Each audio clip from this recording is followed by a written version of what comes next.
అందరికీ నమస్తే. Welcome back to our channel. Last వీడియోలో మహాభారతంలో విచిత్ర వీరునికి వివాహం సానుకూలంగా జరిగిందని తెలుసుకున్నాం కదా.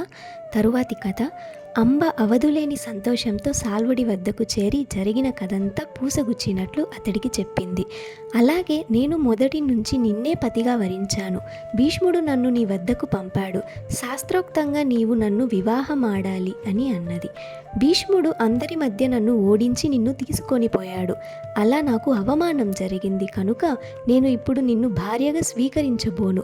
భీష్ముడి వద్దకే వెళ్ళు. సాల్వుడు ఆయన ఎలా చెప్పితే అలాగే చేయి అంటూ అంబను భీష్ముడి వద్దకు పంపేశాడు. అంబ భీష్ముడి వద్దకు వెళ్ళి జరిగినదంతా చెప్పింది.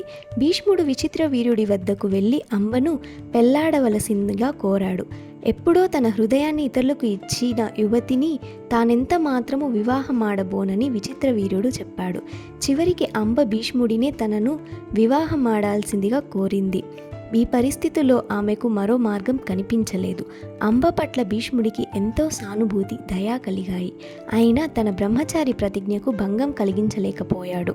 మళ్ళీ విచిత్ర వీరుడే వద్దకు వెళ్ళి అంబను పెళ్లి చేసుకోవాల్సిందిగా కోరాడు. అది విఫలమైంది. చేసేది లేక మరలా ఆమెను సాల్వుడి వద్దకే వెళ్ళి వేడుకోవాలని సూచించాడు. మళ్ళీ సాల్వుడి వద్దకు వెళ్ళడం సిగ్గుచేటని భావించిన అంబ హస్తినాపురంలోనే చాలా సంవత్సరాలు ఉండిపోయింది. ఈ కాలంలో చాలా చిక్కిపోయింది. మరోసారి సాల్వుడి వద్దకు వెళ్ళి తనను వివాహం చేసుకోవాలని కోరింది. సాల్వుడు మళ్ళీ నిరాకరించాడు. అంబకు ఆశాభంగమైంది. తీవ్రంగా కృశించిపోయింది. ఇలా 6 ఏళ్లు గడిచాయి.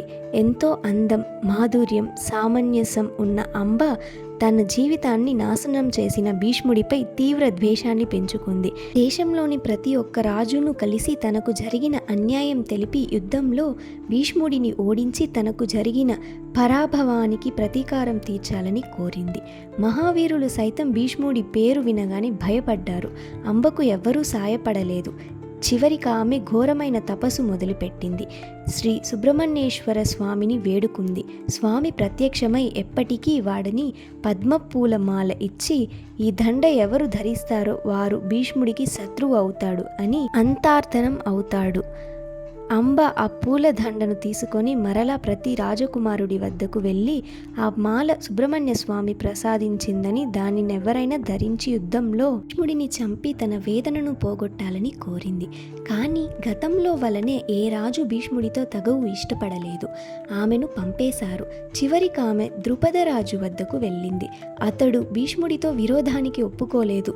ఇక ఆమె ఆ మాలను ద్రుపదిని కోట సింహద్వారానికి వేలాడదీసి అడవులకు వెళ్ళిపోయింది. మార్గంలో కొందరు మునులను దర్శించి వారికి తన కథనంతా వివరించింది.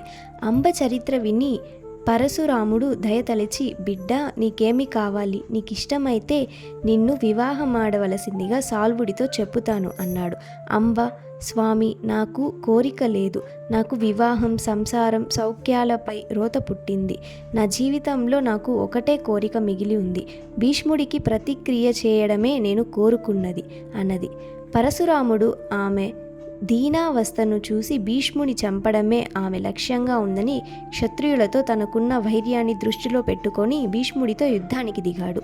ఆ యుద్ధం చాలా సంవత్సరాలు జరిగింది.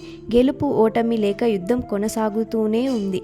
వారిద్దరూ సాటిలేని మేటి బిరుదులు పొందారు. చివరికి పరశురాముడు భీష్ముడి చేతిలో ఓడిపోక తప్పలేదు.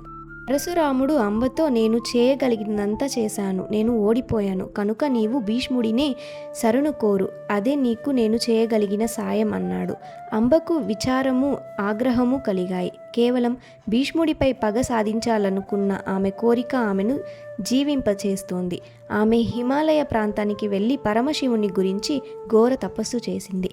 శివుడు ఆమె ముందు ప్రత్యక్షమై తర్వాత జన్మలో ఆమె భీష్ముడిని చంపుతుంది అని వరమిచ్చాడు. తరువాతి కథ గురించి తెలుసుకోవాలనుకుంటే కమెంట్ చేయండి అండ్ లైక్ చేయండి, షేర్ చేయండి. తప్పకుండా సబ్స్క్రైబ్ చేసుకోండి. Thank you.